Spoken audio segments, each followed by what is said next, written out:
के बहुत सारे क्षेत्रों में आज की डेट में बेचैनी है। उत्तराखंड की सड़कों पर अभी कल परसों तक जो विद्यार्थी जो है जमे हुए थे, पुष्कर सिंह धामी जो मुख्यमंत्री हैं वहाँ पे पहुँचे और उन्होंने कुछ एश्योरेंस दी। उसके बाद जो है कुछ ये हुआ।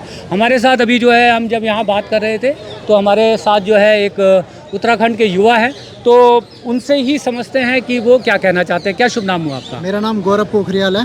मैं campus law centre law faculty में फर्स्ट ईयर का स्टूडेंट हूँ। हमारी यही मांग है कि उत्तराखंड के जो हिली स्टेट है उन्हें 5th शेड्यूल में जल्द से जल्द इंक्लूड किया जाए, क्योंकि आज के टाइम पे जो सबसे बड़ा मुद्दा है वो हमारे लिए डेमोग्राफिक चेंज का है। और जल जंगल ज़मीनी जब हमारी नहीं रहेंगी तो हमें क्या ही मिलेगा। मेन वहाँ पे डेमोग्राफी चेंज हो रही है, जो हमारा कल्चर है, जो हमारा रिलीजन है, उसी पे खतरा आ रहा है। और क्या पता मतलब ऐसे कश्मीर जैसी सिचुएशन भी आने वाले टाइम में हो जाए, तो इसीलिए हमें 5th शेड्यूल की मांग है हमारी। आपने उत्तराखंड एकता मंच का नाम सुना है? हाँ जी, सुना है।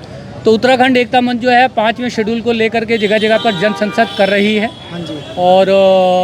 और आने वाले समय में उत्तराखंड में भी दोस्तों मैं आपको बताना चाहता हूँ कि हो सकता है 6 महीने, 1 साल, 2 साल बाद आप देखेंगे 5वें शेड्यूल को लेकर के एक बहुत बड़ा आंदोलन अंदर ही अंदर करवट ले रहा है। और ये कब एक बड़ी आवाज़ के रूप में उभर के आ जाएगा, कुछ कहा नहीं जा सकता। आज के टाइम में जो मेन मुद्दा है वो है डेमोग्राफिक चेंज का, और जो हमारी मूवमेंट हो रही है शहरों की तरफ, जो हमारा पलायन हो रहा है, अगर उसको रोकना है तो उसका एक ही सॉल्यूशन है कि उत्तराखंड को 5th शेड्यूल में इंक्लूड किया जाए। और ये जो 5वां शेड्यूल और 6ठा शेड्यूल है दोस्तों, जो भी आप पढ़ाई करने वाले बच्चे हैं, ज़रा आप इनको अच्छे से स्टडी करिए, तब जा कर के आपको पता चलेगा कि आपका संविधान कितना समृद्ध है, कितना एनरिच्ड है, और उसने आने वाले 100-200 सालों की समस्याओं को समझ लिया। तभी जो है संविधान में इस तरह के प्रावधान दिए हुए हैं 5वें शेड्यूल की, 6वें शेड्यूल की। और पहले भी बताया था कि जो नॉर्थ ईस्ट में 4 राज्यों में ऑलरेडी 6th शेड्यूल लागू है, जो एक ट्राइड एंड टेस्टेड व्यवस्था है। और ये धीरे धीरे ये मांग अभी हमने अहोम जाति के मतलब लोगों को असम में जो है एक मशाल जुलूस करते हुए देखा। वो भी जो है अपने आप को 6th शेड्यूल में लाने की बात कर रहे थे। तो यदि ये सुना नहीं गया तो ये आवाज़ें कहाँ से उठेंगी? कितनी आवाज़ों को आप रोकोगे, कितनी आवाज़ों को आप दबाओगे, कितनी जेलें भरोगे? ये समस्या का समाधान नहीं है। समस्या का समाधान है संवाद, डायलॉग। जो उसके स्टेक होल्डर्स हैं उनसे जो है बातचीत की जानी चाहिए। उत्तराखंड स्टेट बनाई यूपी से इसीलिए अलग था क्योंकि हमारा कल्चर अलग था, डेमोग्राफी अलग थी। अब जब उसी चीज़ पे खतरा आ रहा है तो स्टेट बनाने का मतलब ही क्या रहा, अगर हमें हमारे राइट्स ही ना मिले तो। चलिए, तो ये दोस्तों एक छोटी सी बातचीत थी हमारे गौरव पोखरियाल, जो कि उत्तराखंड से आते हैं।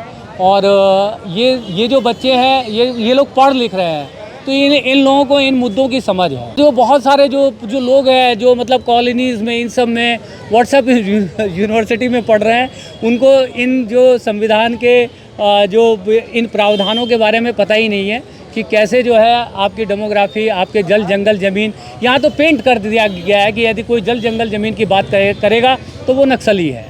शहर में जो जल जंगल ज़मीन की बात करेगा वो अर्बन नक्सल है।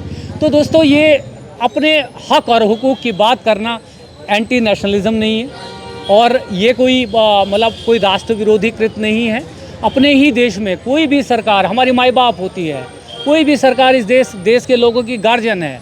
यदि इस देश के बच्चों को, हमें और आपको किसी भी तरह की समस्या आएगी तो आप किसको कहने जाओगे? इस देश के गार्जियन को नहीं कहने जाओगे। जो सत्ता के सर्वोच्च शिखर पर बैठा है उसको नहीं कहने जाओगे तो किसको कहने जाओगे? पड़ोसी देश को थोड़ी कहने जाओगे। जब पड़ोसी देश को कहने जाओगे तब जो है वो एंटी इंडियन होगा, एंटी नेशनल होगा।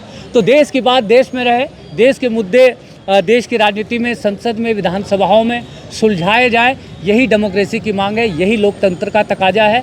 और इसी लोकतंत्र को जीवंत रखने के लिए जो है धरना, प्रदर्शन, प्रश्न और बातें होती हैं। तो इन सब बातों को गलत तरीके से नहीं लेना चाहिए।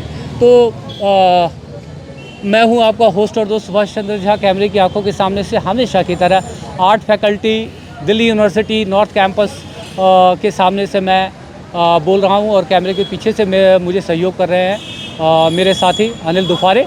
तो ऐसी ही ज्वलंत बातों के ऊपर बातचीत होती रहेगी। बने रहिए। बातचीत अच्छी लगती हो तो चैनल अब तक सब्सक्राइब नहीं किया हो तो कर लीजिएगा। लगे कुछ ताली या गाली जो भी आप देना चाहें बजा दीजिएगा। और यदि आपको लगे कि ये जो बच्चों के मुद्दे हैं, ये आने वाले जो पीढ़ी है इनके जो मुद्दे हैं, ये दूर दूर तक पहुँचें, तो शेयर करके दूर दूर तक इस तरह की जो बातें हैं, जो कोई भी करे, हम ही नहीं, जो कोई भी करे दूर दूर तक पहुँचाइए और लोगों को जो है जागरूक करिए, जगाइए। अपना ही देश है, इसकी खूबसूरती, इसकी डाइवर्सिटी को बचाने में अपना योगदान करिए। धन्यवाद।